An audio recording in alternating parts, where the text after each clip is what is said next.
আদালতের রায় এবং গেজেট প্রকাশের পরেও উদ্দেশ্য প্রণোদিতভাবে ইশরাক হোসেনকে শপথ পাঠ গ্রহণ করা হচ্ছে না। এই জন্য আজকে ঢাকাবাসী একত্রিত হয়েছে অনতিবিলম্বে ইশরাক হোসেনকে শপথ পাঠের জন্য।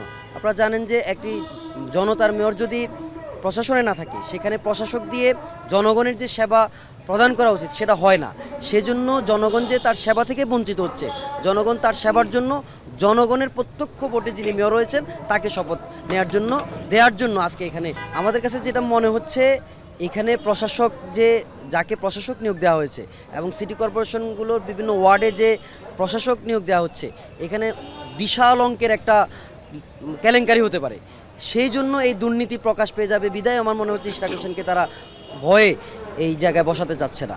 এবং আমরা মনে করছি আন্দোলন এভাবে চলবে যতক্ষণ পর্যন্ত জনগণের ম্যান্ডেটে যিনি মেয়র নির্বাচিত হয়েছেন তাকে দায়িত্ব না দেবো, ততক্ষণ পর্যন্ত আমরা রাজপথে থাকবো। একটি কুচুকরি মহল তিনি যেন মেয়রের চেয়ারে বসতে না পারেন সেজন্য বিভিন্নভাবে পায়তারা করছেন।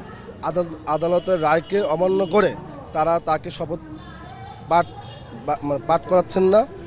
ঢাকাবাসীর পক্ষ থেকে আমরা বলতে চাচ্ছি যে আমরা ঢাকাবাসী প্রতিনিয়ত বিভিন্ন সমস্যার সম্মুখীন হচ্ছি। আপনারা জানেন মশা উপদ্রব বেড়ে গেছে, রাস্তাঘাটে ময়লা আবর্জনা স্তূপ পড়ে আছে। এগুলার নিরসনের জন্য অবশ্যই আমরা ঢাকাবাসীর পক্ষ থেকে আমরা মেয়র ইঞ্জিনিয়ার ইশরাক হোসেনকে শপথ পাঠ বাক্য দ্রুত সময়ের মধ্যে শেষ করার জন্য আমরা অন্তর্বর্তী সরকারকে আহ্বান জানাবো।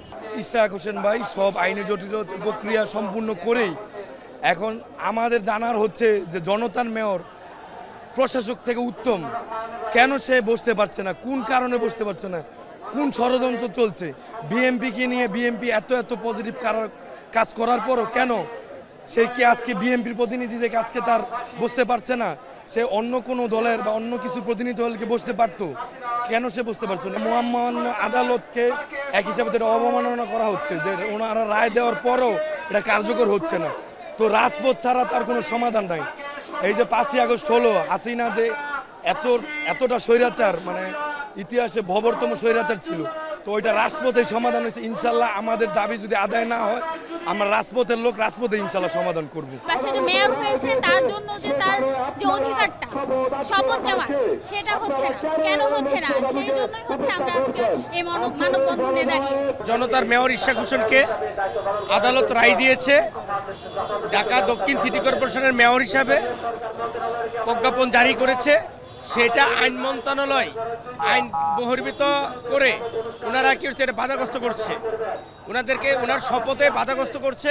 তাই জনতার মেয়র, জনতার কাতারে ঢাকা মহানগরের দক্ষিণের সকল নাগরিক, সুশীল সমাজ, সামাজিক সংগঠন, সাংস্কৃতিক সংগঠন আজকে রাস্তায় নেমেছে যথার্থভাবে আজকের দিনের ভিতরে ওনাকে শপথ পাঠ করতে হবে। আমরা চাই প্রশাসন যেন তাকে অতি তাড়াতাড়ি তাকে নগর ভবনে বসার ব্যবস্থা করেন, কারণ আমরা যারা ঢাকাবাসী এবং মার্কেটের ব্যবসায়ী আমরা অনেক কষ্টে আছি।